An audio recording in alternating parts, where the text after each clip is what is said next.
arákùnrin tó ń pè ní Ibrahim Traore president Burkina Faso ọmọdékùnrin yìí mo ti ń fi sọ̀rọ̀ láti bí oṣù kan sẹ́yìn as a matter of fact mo ti kọ lẹ́tà sí torí ó jọ mí lójú fún ọmọ kékeré ọkùnrin tó ṣe àyà gbangba tó dẹ̀ defy all neocolonialism ní gbogbo ìgbésẹ̀ àwọn tó pera wọn ní western nations tó fẹ́ jókòó lé wọn lórí pàápàá France fẹ́ máa fi ọ̀bẹ jẹ Burkina Faso lẹ́yìn ṣùgbọ́n gbà tí ọmọ yẹn gba ìjọba ó ní kò sí tó ń jẹ́ bẹ́ẹ̀ mọ́ ẹ̀yin ọmọ Yorùbá ṣe ń gbọ́ nǹkan tí mo sọ àwọn neocolonialists yìí wọn padà lẹ́yìn àwọn Africans o nítorí náà ló ṣe dàbí ẹni pé gbogbo àwọn African leaders wá bíi boss boy ni wọ́n bíi male driver nítorí sí àwọn ọ̀jẹ̀lú yìí France ní Brussels ní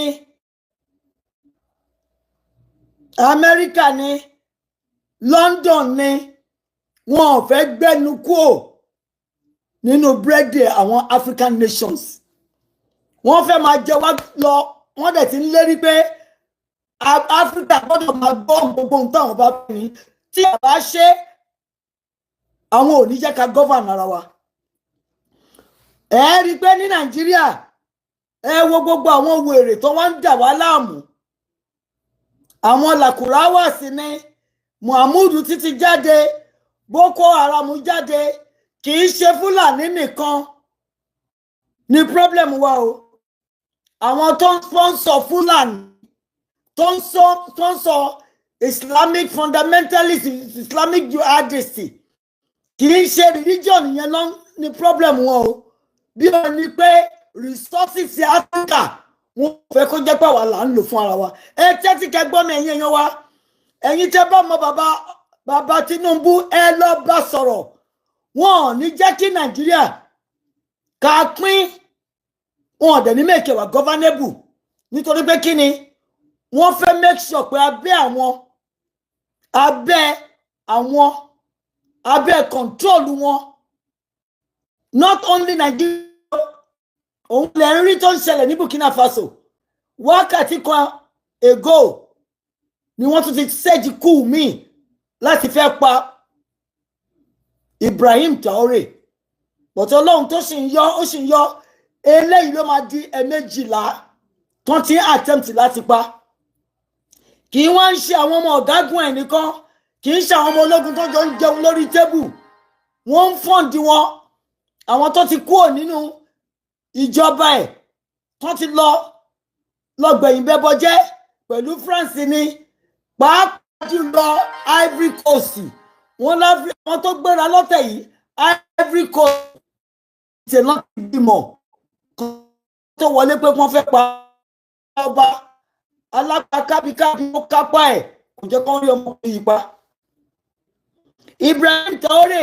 kò ṣe Major General is honorary captain ṣùgbọ́n mo gbé oríyìn fún mo gbé òṣùbà fún mo gbé sàdánkátà ó lóun ò ní gbà bí a tán bá pa tán ìlú á tún dàrú ṣùgbọ́n wáyé tó wà lórí ipò yẹn òun ò ní gbà fún ẹni fọlẹ́nu lórí burúkú kan wá jọba láwọn lórí àwọn ò kì í ṣerú. Bàbá Tinubu o bàbá Jagaban ṣe ń rí ara rabiti rabata ṣe ń rí nǹkan gbangba tí Ibrahim Traore ń ṣe ní ìlú ẹ̀ tó ń discipline àwọn wèrè tó fẹ́ dà lúrú tó ń sọ fún France pé kó gbówó ọjọ́ kó jẹ́ tó ń sọ fún Donald Trump pé kó kọwọ́ ọmọ ẹ̀ bá ṣọ́ bàbá Tinubu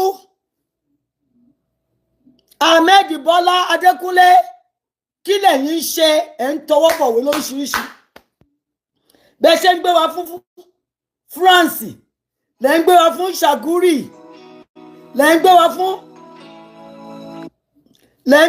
Lebanon lẹ́ ń gbé wa fún ta ló kù tẹ́ fẹ́ tà wá fún bàbá Tinubu ẹ ti ta orílẹ̀-èdè Nàìjíríà Traore ọmọ náà yín ọmọ tí ò tọ́ agbárí ojúkú tẹ gbé dání tẹ́lẹ̀ gbọ́mọ dání òun ló ń fi àyà gbangba ló ń gbóhùn sókè tó lóun ò ní gbàṣẹ òun ò ní gbà kó sọ ìlú di ahéré kó sọ di aworo kó sọ di pangolo bàbá Tinubu látọdún méjì tẹ́ ti wọ orílẹ̀ ìpèrè tẹwà orí àpèrè tẹwà ẹ wo bí Nàìjíríà ṣe ti di ó ti di yàmàyàmà ó ti di rádaràda àwọn ọmọ Benue ọmọ Plateau wọ́n ń sákò lórílẹ̀-èdè bàbá ńlá bàbá wọn bàbá ẹ̀dínyín ọmọ tí ò tó àkọ́bí yìí tó Fọláṣadé tó ń fi ẹ̀mí ẹ̀ di ìlú ẹ̀ ó di ẹ̀mẹ́jìlá tó attempt láti fẹ́ pa Traore o wọn ò tí ì rí pa o Ọlọ́run ò tí ì fún wọn ṣe o bàbá Tinubu ẹ̀yin á wá kó ẹsẹ̀ òsì yín méjèèjì ẹ̀ kó lọ sí France àwọn tó ń fi ọ̀bẹ jẹ wá lẹ́yìn níṣu àwọn tó ń fi búrẹ́dì kó wa lómi ọbẹ̀ jẹ ẹ máa tọwọ́ bọ useless memorandum of understanding wo ló fẹ́ wà nínú darkness àti light ẹbí wọn ti kọ́wọ́ àwọn ìrandíran wa lẹ́rú in the 16th century gbogbo àwọn black Americans ọ̀dọ́ wa àti Ghana 20 million wa lọ́lọ́kọ́ òun la ṣe ní black American lẹ́yìn tó ń ṣèdè nífẹ̀ẹ́ wa kí ló tó ń nífẹ̀ẹ́ wa wọ́n láwọn náà látàwọn tó má ti fún yín ní jíìnì tramadol ò tí ì dé ńgbà yẹn bí a kò díìnì ò tí ì dé bí a kò lọ́ọ̀sì ò tí ì dé but wọ́n fún wọn ní jíìnì ìgò bọ́tùlù ọtí inú bọ́tùlù tó máa yí wọn lórí wọ́n fún wọn ní mìíràn kó máa wóra wọn àwọn ọmọ àlè tó ń gbẹjọ níjọjọ mẹ́jọ bàbá Tinubu the same thing lẹ́yìn ṣe ẹ ń tà wá fọwọ́ ẹ ń fi wá yá owó ẹ ń fi ẹ̀mí ìwọ́wọ́ egbodò France ńlẹ́lẹ́ bí báyìí ó wá ń tutọ́ lé wa lórí Shaguri of Lebanon ó ti gba bábí ìṣíwá bàbá Tinubu ẹ ti tà wá ìbò àdúgbò ẹ bá wa pé bàbá Jagabani níta kó wá gbọ́n tó ń ṣẹlẹ̀ ní Burkina Faso Traore ọmọ ìmàlẹ́bí tí ní bàbá Tinubu ńgbà tó find out ó yẹ wò tó pé àwọn tó fẹ́ pa ìlú run àwọn ìsìlámù náà ni o àwọn ṣèédù tiẹ̀ nìkan náà àwọn officers ẹ̀ ọmọ mùsùlùmí wọn ò dárúkọ Joseph o wọn ò dárúkọ Benjamin o wọn ò dárúkọ Paul o ẹ̀yin ṣèédù náà ni ẹ̀yin Mohammed yìí náà ni tẹ̀sán fẹ́ máa mú ẹ̀jẹ̀ Traore náà fẹ́ mú tó ń tì rí mú láti ìgbà 12 bàbá Tinubu Ahmed Bọ́lá Babátúndé Adékúnlé whatever torúkọ yín bá jẹ́ ẹ yọwọ́ kúrò lọ́rọ̀ wa o ẹ gbẹ́sẹ̀ kúrò lọ́rùn àwọn ọmọ Yorùbá àwọn tẹ kó sínú àmì DSS yín ni ọlọ́pàá yín ni àmì yín ni gbogbo wọn náà ti gbà bọ̀dẹ̀ wọ́n wá láti Niger ìtàn tí ń wá wọ́n máa make ìlú ungovernable fún yín wọ́n make sure pé ńgbà tán bá bẹ́yìn kan ṣe lọ kó Boko Haram wá tán jẹ́ kí Ebele Jonathan Goodluck kó gba second term tán jẹ́ kó govern lù wọ́n ti bẹ̀rẹ̀ pẹ̀lẹ́yìn náà o wọn ò ní jẹ́ kẹ́ govern Nàìjíríà àwọn ń bá yín sọ ní kúkúrú àbá yín sọ lọ́gbọ̀n bàbá jagabanditi jaga nonsense jaga madness tí ò bá jẹ́ pé ẹ ya wèrè ẹ ti sán lórí bàbá Tinubu ẹ ti gba kán tramadol ti yí yín lórí ẹ ti mú kòlóòsì Alzheimer ń bá yín jà Parkinson ti wọlé tọ̀ yín wá bàbá Tinubu ṣé wọ́n máa pa èèyàn ní Benue bọ́n ṣe ń pààyàn wọ́n máa pèèyàn ní Plateau bọ́n ṣe ń pààyàn ẹ wálé wà lábẹ́ òrùlé ẹ ń sùn ẹ ń díjú ẹ ń sùn bàbá Tinubu apààyàn lẹ fẹ́ yà yẹn o apànìyàn nìyẹn ẹ wá ṣe bí ẹjẹ ìgbò tírù nǹkan bẹ́ẹ̀ yẹn bá ṣẹlẹ̀ ní ẹni ìlú tó rí wọn pé tó ní ọba tó ní joyè a lọ bẹ̀ a lọ kọmísírèètì a lọ bẹ̀ a lọ wádìí ẹlẹ́ láwọn DSS wọn ò rí nǹkan kan ṣe sí o wọn ní kólukú wọn ń sọ fún wa ní pé kólukú bẹ̀rẹ̀ sí ní defend ara ẹ̀ bàbá Tinubu tí each citizen bá wá ń defend ara ẹ̀ kí wá ní iṣẹ́ tẹ̀yìn gbà as the president of the country kí ni kọ́ responsibility yẹn lórílẹ̀-èdè ṣé kìí ṣe pé kẹ fún wa láàbò kẹ jẹ́ ká free lórí ilẹ̀ wa ká ráyè sọ̀rọ̀ ká fẹ̀dùn ọkàn wa hàn ṣé nǹkan tó yẹ kẹ́ protect kọ́ yẹn ṣùgbọ́n ẹ̀ ń sọ fún wa ká lọ wá AK-47 bẹ́ẹ̀ ṣe kó AK-47 fáwọn ọmọ Fúlàní káwa náà lọ wá tiwa àbí kí lẹ fẹ́ ká fi defend ara wa tá a bá mọ̀ bẹ́ẹ̀ dání ẹni terrorist là wa tí Fúlàní bá pé AK-47 dání ẹ lọ fi defend animals wọn ni ẹ̀yin amukumẹ́kọ̀ àgbà òṣì àgbà yà wọ́n ń pojú lọ́wọ́ àwọn ọmọ yín inú yín ń dùn bàbá Tinubu ẹ ti ṣí ẹ̀mí àwọn ọmọ ojúlówó ọmọ Yorùbá lè fi ń tàràkà ẹ̀mí àwọn ọmọ Yorùbá ẹ̀dọ́ lè ń wẹ̀sì ẹ̀mí àwọn Benue lè ń jẹ́ kí Fúlàní kó máa fi gẹ́tì nǹkó kó máa fi ṣe súyà lọ́sàn gangan ẹ wá lọ lórí nìyí bàbá Tinubu ẹnu mi gbẹ̀wójú mi olórí burúkú nìyí àgbáyé ò lè dá lé bàbá Tinubu wọ́n ń pààyàn ní ọgbọ̀gbọ̀n wọ́n ti pa 147 wọ́n ń pa 100 wọ́n ń pa 40 wọ́n ń pa 30 bàbá Tinubu ẹ̀dẹ̀ ṣàyà gbangba ẹ jókòó síbẹ̀ bíi dàdá dídín bíi súpọ̀ rògòmọ́ on your watch bàbá Tinubu anarchy ti ṣẹlẹ̀ ní Nàìjíríà we are under siege Boko Haram ti wà ń bẹ̀ Iswa ti wà ń bẹ̀ Lakurawa ti wà ń bẹ̀ àwọn olórí burúkú amùtọ̀ míì tún ti jáde wọ́n láwọn Mahmood Mohammed ó dẹ̀ mélòó tẹ́rí Benjamin Joseph Paul mi ìlọ́run sí ń bẹ̀ o ó dẹ̀ mélòó tó jẹ́ pé àwọn ló ń pa wá káàkiri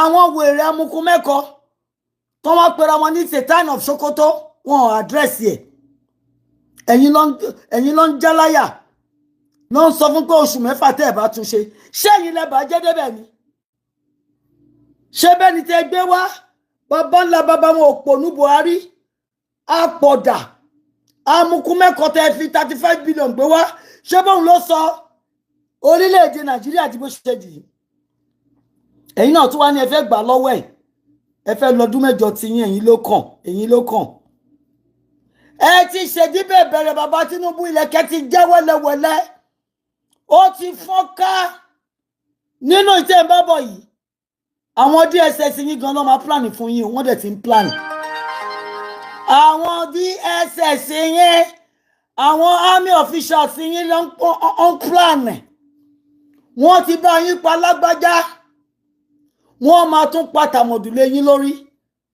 tí orí yín ò bá fapò tí ò bá sanpò bàbá Tinubu bí dẹ̀ ṣe ń wò yín dàbí pé orí yín ò fapò kòlóòsì tramadolu kòdíìnì òun lẹ́ ń fà ẹ máa jìyà ní o nínú ìtẹ́kọ́sí yìí wọ́n plan fún yín láti Niger tí France ò bá lọ́wọ́ sí Turkey máa lọ́wọ́ sí o tí Turkey ò bá yọwọ́ kó ń bẹ̀ Saudi Arabia wà ń bẹ̀ o tí Saudi Arabia ò bá yọwọ́ kó ń bẹ̀ Iran náà wà ń bẹ̀ o bàbá Tinubu wọn ò ní make ìlú yẹn wá governable nítorí náà tẹ́ bá fẹ́ gbọ́ lẹ́nu àmì ẹ̀bọ ẹlẹ́nu bọ̀rọ̀ ẹ bẹ̀rẹ̀ sí ní pín o. Ẹ bẹ̀rẹ̀ sí ní pín bàbá Jagabanu. Ẹ pé bàbá lọ́lá o. Àwọn ní sẹ́ńsórì wọ́n sán tó sán sínú lọ́ọ̀. Ẹ pè wọ́n o. Ẹ pè wọ́n kó bá yín kọ bíìlì bá ṣe máa pín. Tẹ́ ẹ bá jẹ́ ká pín bàbá Jagabanu. Ẹ máa regret ẹgbẹ̀yìn ni o. Tí ẹ bá jẹ́ ká lọ tí Fúlàní ń gbé wa pa lọ́sàn-án lóru láàárọ̀ bàbá Jagabanu mo promise yín pé ẹ máa kàn dín nídìí yọ̀ ni o. Ẹ máa kàn dín nídìí yọ̀ ní èyí tẹ́ ń bá lọ yìí ní èyí tẹ́ ń bá lọ yìí ẹ máa kàn dín nídìí yọ̀ ni. Ṣé mo wáyé ẹni tó finá sórí òrùlé sùn lọ́rọ̀ yín ó ti di dandan kí lè gbiná mọ́ lórí. Bàbá Tinubu ilé ń jó ìlú ń dàrú ọlọ́mọ ò mọ́mọ́ mọ́ aláya ò máa ya mọ́ ọlọ́kọ̀ ò rọ́kọ Benue ti dàrú ìròmí ti ń gbóná wọ́n ti ń sọ bomb blast sẹ́kọ̀ọ́ Fúlàní ń dórí wọn lóńdó Mahmood ti gba Ṣakí wọlé o Mahmood ti fẹ́ gba Ṣakí wọlé láti lè wá bá ẹ̀yin ọmọ Yorùbá fa wàhálà. Bàbá Tinubu ẹlẹ́ẹ̀dẹ́ láti France ìgbàtà ẹdẹ ńkọ́ ìgbàtà ẹdẹ láti France ńkọ́ ṣé heaven lẹ lọ ni ńgbàtà tiẹ̀ wá lọ kí lẹ mú bọ̀ ẹ tún ti lọ sẹ́ndì another memorandum of understanding ẹ ti gbé bábí sílẹ̀ fún ẹ ti gbé lẹ̀ fún ọmọlẹ́bà ní bàbá Tinubu ẹ ti ń torílẹ̀-èdè lára bàbá ńlá bàbá yín èwo lẹ fẹ́ gbé fún búlọ̀ọ̀sì èwo lẹ gbé fún sùkúùsù wo lẹ gbé fún Fúlàní lórílẹ̀-èdè Yorùbá èwo lẹ gbé fún Chinese bàbá Tinubu oníkòmọ́kòtọ́ ọmọ onínàkúnà àgbàlagbà bàbá Tinubu oníkòmọ́kòtọ́ nìyí ẹ mọ tó tọ́ sí yín àṣàgbàlagbà àti ọmọ ọdún àádọ́rin ogún mẹ́rin àti ẹwà ẹ sì ń ṣe bí ọmọ 25 torí yín ò pé mọ́. Ẹ lọ bèèrè lọ́wọ́ Traore mo ti kọ lẹ́tà sí pé ṣáàjọ́ a jẹ́ kí President of Nigeria wá ya ọgbọ́n lò díẹ̀. Bàbá Tinubu ó máa tó dá mi lóhùn o à á sẹ́ni yín lọ fún initial course of leadership. Kì í ṣe leadership mafia tẹ́ ń lò yẹn o real governance ń tó ń pè ní leadership bàbá Tinubu máa ràn yín lọ bá Ibrahim Traore thank God ọmọ mùsùlùmí kan náà nìyí. Tàbá kẹtàbá tí àtà tán tẹ̀kẹ́ yà sí tán tẹ̀kẹ́ yín láfikùrẹ́ sì tán á jókòó á bá mi ṣàlàyé fún yín nǹkan tó ń pè ní leadership. Kì í ṣe leadership mafia àtàwọn ìtàló kì í ṣe yẹn ń tó ń pè ní governance of a state of a people of a country. A dẹ̀ ti ń pariwo fún yín ní mẹ́sàn-án mẹ́wàá pé a wá pẹ̀lú Fúlàní à ń ṣe nation o 2 separate nations lẹ́rí yẹn o because kò sí nǹkan tó ń pè ní homogeneity láàrin àwa àti Fúlàní kò sí láàrin àwa àti Ìgbò náà kò sí láàrin àwa àti Romi àwọn Edo kò sí láàrin àwa àti Plateau but wọn ò dààmú wà. Fúlàní ní ẹbí yẹ òun náà máa mú tọ́ ìtọ̀fọ́rí ẹgbẹ́ màálù apá ènìyàn òun lè fẹ́ ká bá ṣe bàìtúlàsì.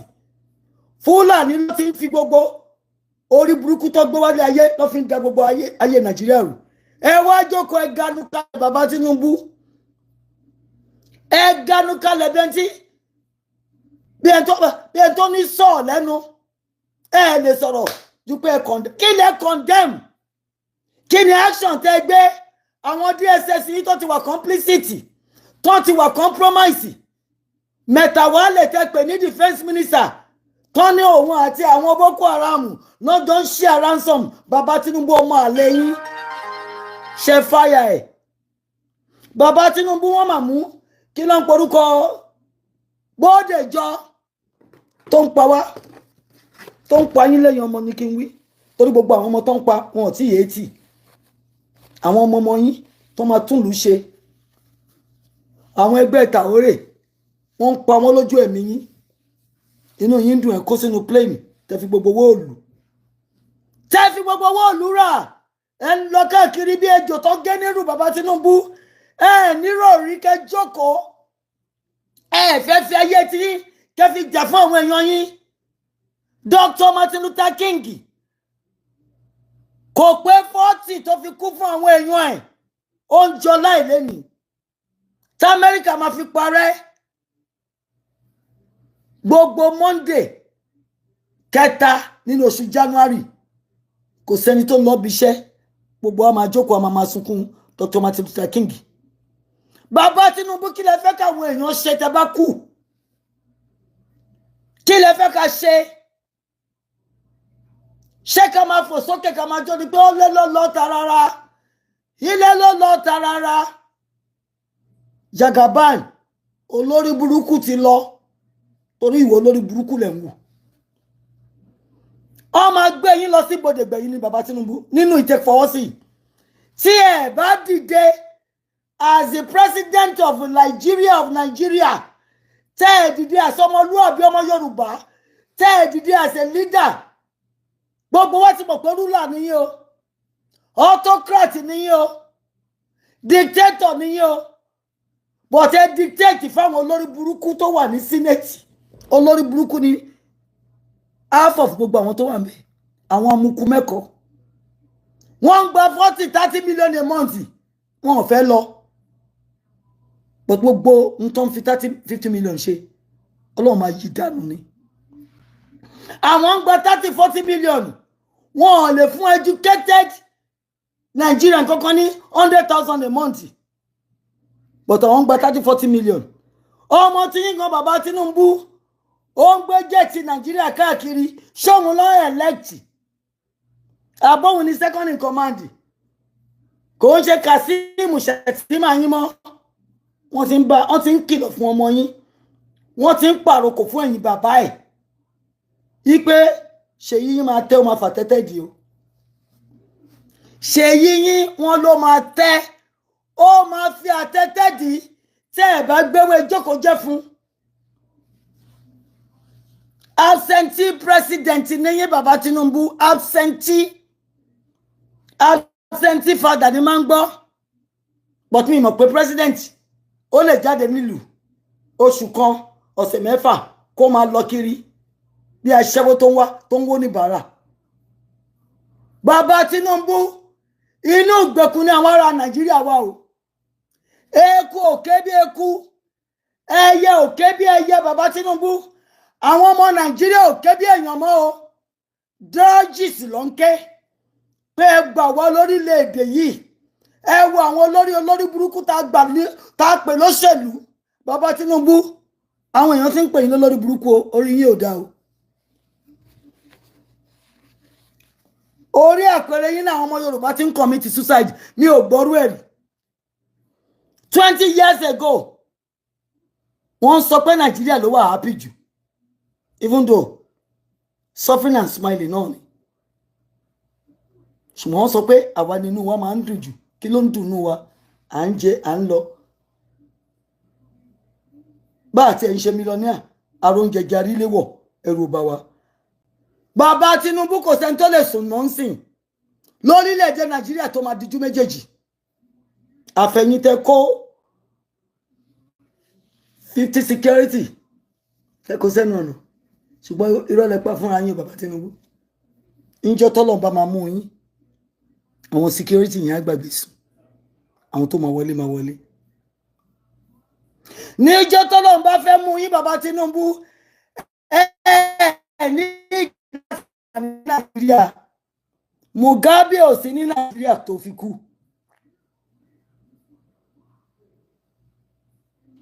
Àbọ̀ sọ fún yín pé about Wigwe of Access Bank orílẹ̀-èdè Nàìjíríà ló ti kú. Mo ń bọ̀ ya Ọlọ́run. Mo ń bọ̀ Ọlọ́run kò yá lógún ọdún bàbá Tinubu. Gbogbo ń tẹ́ ń ṣe tẹ́rù pé àṣegbé kò sí ń ṣàṣegbé o, àṣepamọ́ ni. Traore ọmọ 40 years old or less ló ń fi ẹ̀mí ẹ̀ ó di ẹ̀mejìlá bàbá Tinubu tó fẹ́ pọmọkùnrin yìí ó dẹ̀kọ̀ ó lóun ò ní gbà fáwọn olórí burúkú ọmọ ìlú ẹ̀ gangan tó ń pàdípọ̀ pọ̀ mọ́ France tó ń pàdípọ̀ pẹ̀lú Belgium ó lóun ò ní gbà ọ̀ntì tó má gbẹ̀mí lẹ́nu.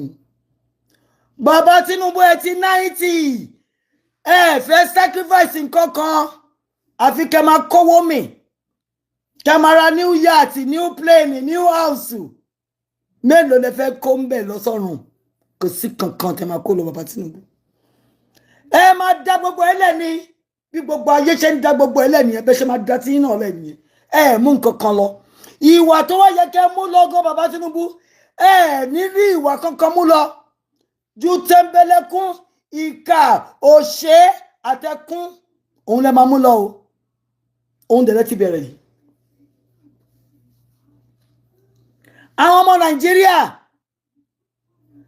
àjíyá something tẹ́lẹ̀ fẹ́ kó wá bá yín ṣe ìjọba tó lóun ò bá yín ṣe òun náà jáde ó ti ń sọ̀rọ̀ ń pa yín o. Ẹ lè sọ pé nítorí pé ẹ fún iṣẹ́ ni because ẹ fẹ́ fún ó lóun ò bá yín ṣe pé ẹ ní plan kankan fún fáwọn ní north ẹ dẹ̀ ní plan fún wọn àwọn gan ní plan fúnra wọn. Fúlàní ní plan fún Yorùbá ó fẹ́ gbalẹ̀ Yorùbá bàbá Tinubu tó bá gbà tọ́ ẹ̀yin kọ́ lẹ máa jẹ ẹ́míà o ọmọ ọ̀dọ́ wọn lẹ máa dì. Tẹ́ bá jẹ́ kí Fúlàní gborí ilẹ̀ wa bàbá Tinubu wọn ò ní fi yín ṣọba o ọmọ ọ̀dọ̀ errand boy yìí wọn ló máa sọ yín dì already àwọn ló ń pàṣẹ fún yín lórí ilẹ̀ Nàìjíríà torí náà lẹ ṣe lè mú Gúnmi arbitrator yín negotiator yín pẹ̀lú àwọn Fúlàní apànìyàn tó ń pera wọn ní bandits.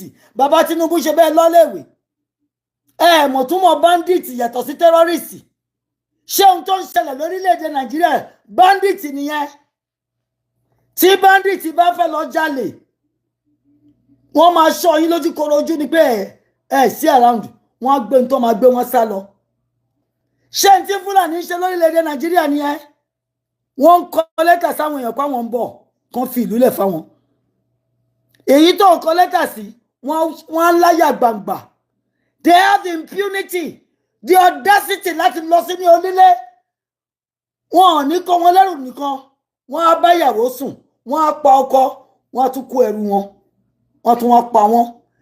Ṣé n tí ẹ̀yin define as bandit nìyẹn or terrorist or kí n sọ pé genocide ni Fúlàní ń carry out. Wọ́n ṣe ń carry out ní Plateau ní Benue wọ́n fẹ́ lọ sí Ìròmì wọ́n fẹ́ lọ sí Ṣakí wọ́n fẹ́ wá sóńdó ní Fúlàní ń lọ bí ìgbóná bàbá Tinubu on your watch ní Fúlàní ń lọ káàkiri ló ń pa gbogbo wa. Common enemy tẹ nínú yẹn o ẹ̀yin ọmọ Nàìjíríà dìde ẹ dìde Fúlàní is your common enemy ẹnu mi gbà o bẹ́ẹ̀ bá dìde one by one wọ́n ṣe máa pa gbogbo wa nìyẹn. Wọ́n ní AK-47 wọ́n ní kẹ́yìn lọ defend ara yín ẹ̀ tí mo ń tán sọ fún yín.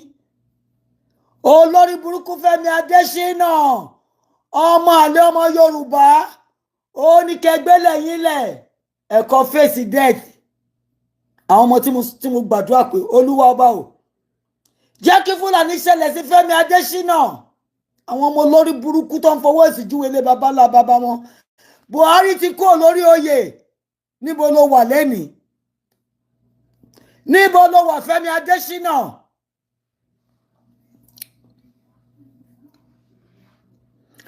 Wunmi Adesina ìwọ lọ̀gá GMO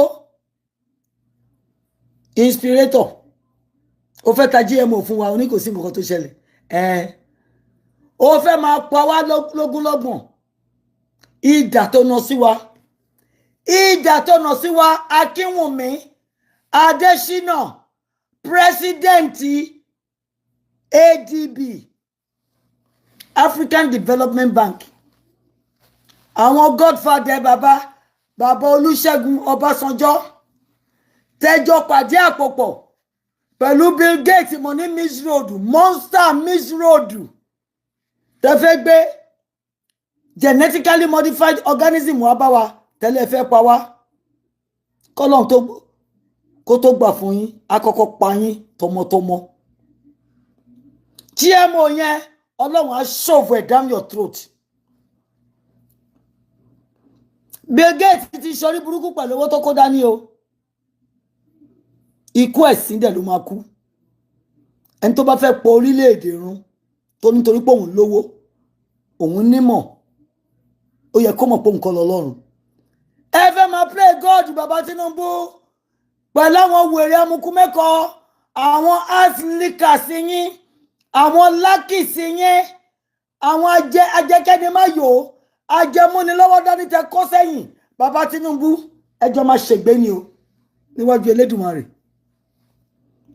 ṣẹ́gbọ́n tí mo wí fún yín gbogbo àwọn aslikas yín àwọn lákìsì tẹ kọ́ sẹ́yìn àwọn Fẹ́mi Gbàjàbíàmọ́ràn Gbàjàbíàmọ́lè Gbàjàbíàmọ́ṣì tó ń sọ fún yín pé ẹ máa jó lọmọ owó ẹ̀yìn yín Olúwa máa ná dànkan burúkú sínú ilé wọn ni o torí pé àwọn náà wà nínú àwọn tó ń jẹ́ kẹ́ ẹ jókòó kẹ́ má lè rorí. Báyọ̀ Ọ̀nànúgà special adviser bàbá Jagaban information router useless information informant ìwọ ṣáà ń gbèjà bàbá Tinubu lọ́tún lọ́sì ó ń gbèjà bàbá Tinubu lọ́tún lọ́sì níjọ́ tí kú bá dé bàbá Tinubu ò ní bẹ́ẹ̀ lọ ó máa dá lọ fún ara ẹni ṣùgbọ́n tí ìyá bàbá Tinubu bá dé tó bá fún bàbá Tinubu lẹ́gbàá 12 Báyọ̀ Ọ̀nànúgà ó máa jẹ 10 ń bẹ o torí pé oníkòmọkòtọ́ nìwọ náà oníkòmọkòtọ́ ni ẹ o nítorí tó máa jẹ tí ò ní pẹ́ lẹ́nu ẹ tí ò dẹ̀ ní last gbogbo yín fún bàbá Tinubu ní wrong information of what is going on in that space called Nigeria àánú yín ṣe mí àtúbọ̀tún yín lè ń bàjẹ́ ìgbésẹ̀ ayé àwọn ọmọ yín lè ń dàrú ẹ fẹ́ kó bẹ́ńṣọ́ fún wọn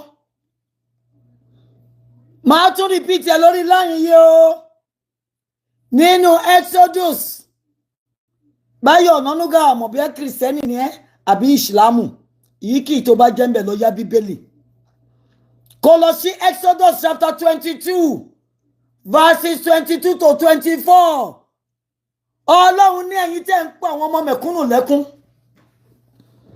ẹ̀ ń pa wá lẹ́kún o ẹ̀ ń pa àwọn àgbẹ̀ wa ẹ̀ ń febi pa àwọn ọmọ wa ọ̀já ẹ̀ fún wọn níṣẹ́ ṣùgbọ́n ẹ̀yin ń gba 80-70 million ẹ̀ ń kó sápò Ọlọ́run ní tí wọ́n bá ké sí òun lọ́rùn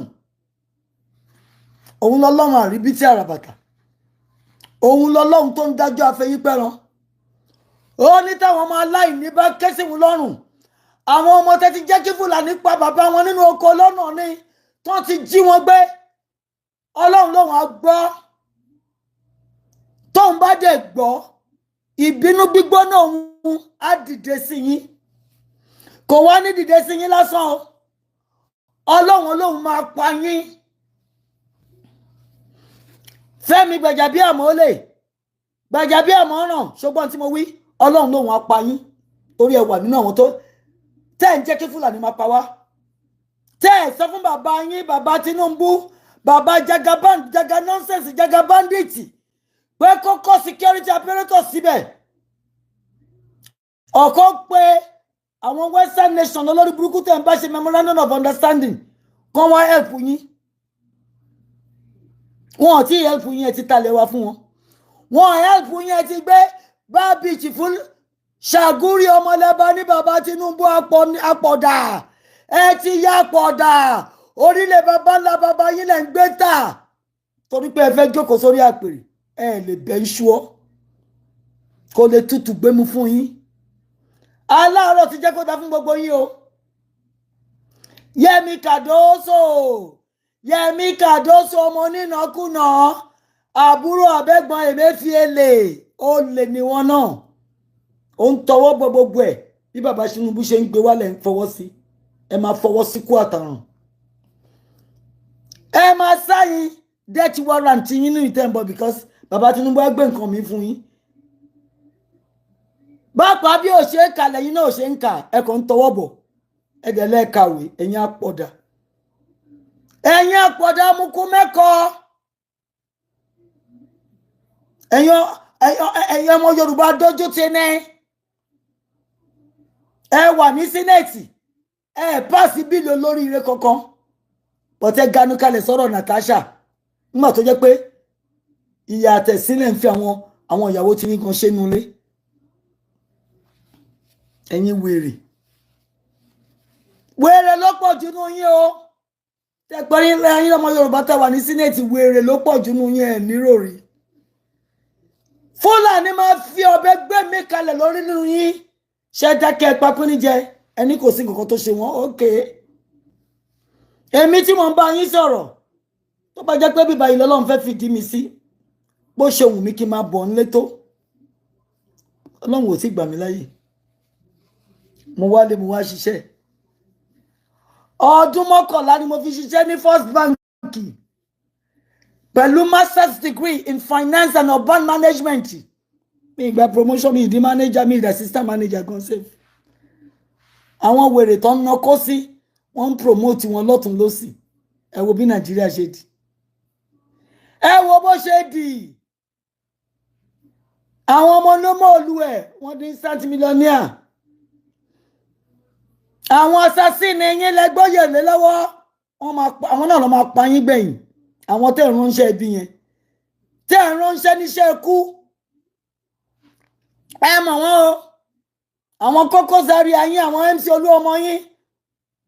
Wọ́n ti di instant millionaire, but there are nuisances in that space. Àwọn lẹ́fẹ́ gbẹ́lẹ́ yín. Ẹ̀yin ló máa fẹ́ yín yẹn gẹ́gẹ́ bàbá Tinubu. Ẹ ti fowó ra ṣin. Ẹ máa fi owó ra yàgò lọ́nà. Ẹ mọ̀ ń tẹ́kọ́ sí. Ẹ ṣẹ̀ṣẹ̀ bẹ̀rẹ̀ ni. Ẹ kọ̀ ẹlẹ́ẹ̀ nílò àwọn tó lọ́gbọ́n lórí. Ẹ kọ̀ ẹlẹ́ẹ̀ nílò àwọn tó níwà tó bẹ̀rù Ọlọ́run. Àwọn apànìyàn bíi ti yín lẹ́kọ́ síbẹ̀. Ẹ̀yin ló máa pa o. Bàbá Tinubu ṣe gbọ́. Mo ti kọ lẹ́tà sí Ibrahim Traore. Ẹ̀rí gbọ́. Ó máa tó kàn yín lọ́wọ́. Ṣẹ́gbọ́n tí mo sọ fún yín. Ẹ máa rí kà láìpẹ́ yìí. Pé tó bá lè gbà wá láyè ká send yín wá. Kẹ́ wá lọ fún emergency course. Ẹ lè ṣe state of emergency. Ẹ̀yin gan ní emergency renewal of your mind. Bíbélì sọ bẹ́ẹ̀. They do not conform to what is going on in your decadent environment. Renew your mind. Bàbá Tinubu, ẹ nídìí láti renew mind yín o. Kò dẹ̀ sẹ́ni tó lè bá yín ṣe. Traore ni mo yàn fún yín. Ibrahim Traore. Ahmed lẹ́yìn náà jẹ́ ọ̀rọ̀ yín àdọ́gba. Tẹ́ bá ké tàbá tí àdátọ́ pẹ̀lú ra yín. Tẹ́ ké kùrì sí yùtọ̀. Tẹ́ fi tàbí àti àdálé. Àbí láfi kùrẹ́ṣì. Àbá mi kọ́ yín ní nǹkan tó ń pè ní governance. Àbá mi kọ́ yín ní nǹkan tó ń pè ní good leadership. Ọ̀dọ̀ Traore ni máa rán yín lọ. Ẹ má wọ́rí ẹ̀ tí ẹ nídìí láti gbé plane. Màá sanwó plane yín láti lọ bá Traore. Ẹ ní jẹ́ o bàbá Tinubu. Torí pé kí ni ọpọlọ yín ti yòrò. Ó dàbí pé wọn Fúlàní ti kó ọpọlọ yín kú ọ̀nbẹ. Kò sí nǹkan kan mọ́ nínú cerebrum yín. Sawdust ló wà ńbẹ̀. Sawdust. Medulla oblongata tó yẹ kó gbé ọrùn yín dúró. Kẹ́ sọ̀rọ̀ bí olórí ìlú Fúlàní ti lagimọ fún yín o. Cortex yín tó yẹ kó máa gbóná yáyáyáyá but kò lè gbóná at 90. Ọpọlọ mélòó ló kù lágbárí yín. Ẹ̀yin gan ti mu kòlóòsì, ẹ ti mu codeine, ẹ ti mu tramadol, orí yín ti dàrú. Bí cocaine dẹ̀ ní mi mọ́ tẹ́ mu. Allegedly gbogbo ẹ̀ lè ti mu bàbá Tinubu. Ẹ ṣojú bí ojú àgámá lizard. Ẹ kàn lajúlẹ̀ ẹ ríran. Bàbá Tinubu ẹ gajú sílẹ̀, ẹ ganu sílẹ̀. Ẹ rí nǹkan tó ń lọ. Orílẹ̀-èdè ti fọ́mọ yín lórí. Bàbá Tinubu, Nàìjíríà ti fọ́mọ lóyún lórí. Ẹ kúkú pín kólúkálukú máa lọ. Ṣọ́jọ́ náà ló mú yín débẹ̀. Tẹ́ ẹ lè dìde dúró. Tẹ́ bá pín tán tó bá fún yín wọ́n búlẹ̀tì. Nígbàgbé yín tẹ́ máa fi kú o. Àwọn ọmọ Yorùbá àti Christian nígbàgbé yín. Pé pọ́ ṣe lè wù kí bàbá jẹta bá rí burú tó. Òun ló fún wa lọ́nà ká fi lọ. Ṣùgbọ́n ẹlẹ́ẹ̀ni ṣe ẹ fẹ́ gbà yìí. Ẹ tẹ́lẹ̀ má gbà. Ẹ fẹ́ gba kàdárà pé ibi tí Ọlọ́run gbé yín sí is for a purpose. It's not for your self-aggrandizement. It's not for you to enrich yourself and your cohorts and your sympathizers and your agents, Baba Tinubu. It's for a mission. God has a mission for you, Baba Tinubu. And the mission particularly is for you to exit the Yoruba nation out of that contraption called Nigeria, which was forcefully joined together in 1914 through the useless, the manipulated amalgamation by Lord Lugard. This so-called treaty that is supposed to expire in 100 years, Baba Tinubu, has already expired.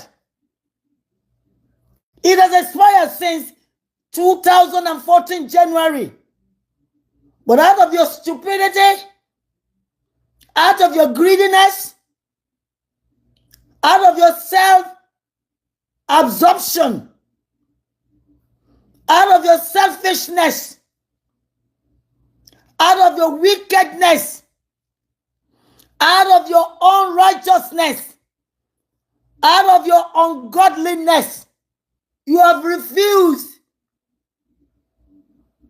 to do the needful. Now, what is the needful, Baba Tinubu? You brought Buhari. You did not explain to Buhari that our amalgamation expired in 2014. So as you are going there, Buhari, the reason why I'm supporting you is that I want us to have a referendum. Ask Nigeria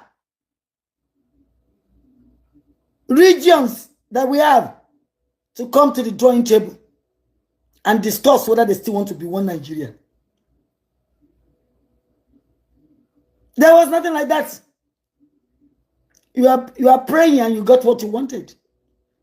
That when Buhari finishes his 2 terms, 2 terms of anarchy, 2 terms of genocide, you will step into the same reign as the head of the government. You are now the head of Nigeria, Baba Tinubu. The country has collapsed under your reign completely. You cannot sew it together.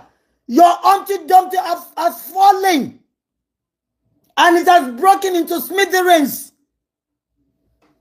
It is broken, Baba Tinubu. Wake up. Wake up from your slumber, from your coma.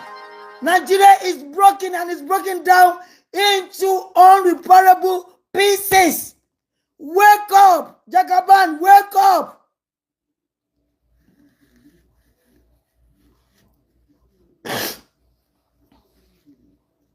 President Tinubu, if you refuse to step up the plate and do the necessary, what is needful, I cannot guarantee that there will not be a civil war. Already, we are under siege. Siege from Lakurawas, from Mahmoud, from Boko Haram. from eastward, from Meyeti Allah, all of them from the north. I don't care whether they call themselves Fulani or Hausa, it's from the north. And do you see any Christian section of the country putting us under this anarchy, going around killing everybody? It's always from this useless fundamental Muslims trying to exercise some useless jihadist ideology, and yet you call yourself a Muslim with a sense. You have no sense. Baba Tinubu, I know common sense is not common, but I thought you got some. That's why they call you Jagaban.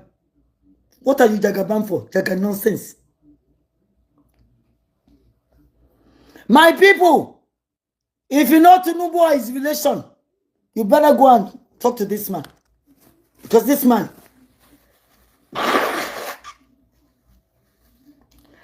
called Jagaban, I don't think he knows what he's doing anymore. If you're his relation, please go and talk to President Ahmed Bola Adekunle Omolodo Orin. Go and talk sense into him. The country is falling apart. It's already falling. It's tearing into pieces. And this octogenarian, is it octogenarian? Yeah, you have even passed octogenarian. You are already 90. Are you nanogenarian? You refuse to leave the space. You want to die in office. Be my guest. But before you die, Nigeria must split, must divide, must separate. Otherwise, Ṣẹ́gbọ́n tí mo sọ fún yín bàbá Tinubu, tí ipá ti kúkú la máa fi lọ tẹ́bálẹ̀ ní jẹ́ ká lọ. Tí ipá ti kúkú la máa fi lọ torí àní gbà fún yín ní wá sọ wá do lórí burúkú kalẹ̀. Ẹ̀yin ará mi, wọ́n fẹ́ pa Ibrahim Traore of Burkina Faso. Síbẹ̀síbẹ̀ ọmọkùnrin yóò gbà ó dorí ẹ̀ 12. Àwọn àmì ẹ̀ wà ńbẹ̀ o. Bí àwọn àmì bàbá Tinubu náà ṣe ń plan fún wọn, ṣùgbọ́n kò kíá. Traore is ọmọ 40, kò tó ọmọ bàbá Tinubu lọ́jọ́ orí. Ó stand his ground. Òun ò ní jẹ́ kí France ní Ivory Coast ní. Tó bá gba bàbá Tinubu gan láyè, á lọ́wọ́ sí pé kó pa Traore, ṣùgbọ́n kò ní gbà fún yín, Ọlọ́run ò ní gbà fún yín. Kẹ̀kẹ́ kámúrẹ̀ lódò, a máa jáwé ọlọ́fẹ́ gbéra ni. A fi àdúrà ran Traore lọ́wọ́ pé Ọlọ́run ò ní jẹ́ rí pa, torí pé ó dúró fáwọn aráàlú ẹ̀, kò febi pa wọ́n. Wọ́n níná ní Traore o, ní Burkina Faso o. Bàbá Tinubu ẹ̀ fún wa níná o. Àwọn Fúlàní ní kẹ́ má fún wa ná, torí pé wọ́n fẹ́ ta generator. Fún wa lómi, ẹ fẹ́ ta Ragolis bàbá Tinubu. Níbo lẹ ń kówó lọ? Olúwa ní aṣiwèrè. Aṣiwèrè yín fi lé ọlé kọ́rọ̀ ọjọ́ kò mọ ẹni tí ó máa jẹ́. Àwọn ọmọ tẹ́ ń kó fún gan. Bàbá Tinubu ẹ̀rín yín pa mí. Ó ṣẹ̀ṣẹ̀ ń jáde allegedly ni o. Pé ṣe yóò kí ń ṣe ti yín o. Ẹ lọ ṣe DNA.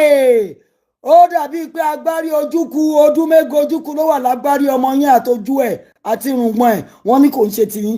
Ṣáwọn tó fẹ́ jẹ owó wa fún nìyẹn? Ọmọ kòbòkòbò, ọmọ kòbòkáyín. Ọmọ àfìpájí baba lórí ẹni. Òun lè fẹ́ kówó tẹ́jí ní ilẹ̀ Yorùbá fún.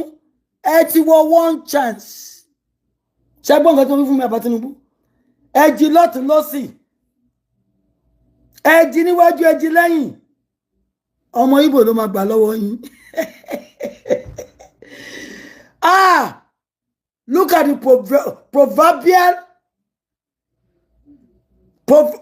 proverbial mindset of God. Ọlọ́run adájọ́ afẹ́yín pẹ́ran. Ẹ wo ọ̀nà tó fẹ́ gbà yọ sí yín.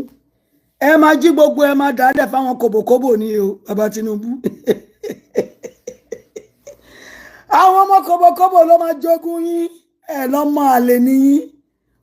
àwa tá máa gbé yín ga tá máa rìn yín lárugẹ èmi ọmọ ọ̀sàlẹ̀kọ́ tí máa fi jó tẹ̀ tí máa kọ̀wé fún yín bẹ́ ṣe ń pa wá lọ́kún lẹ́ ń pa wá láwọn ẹbí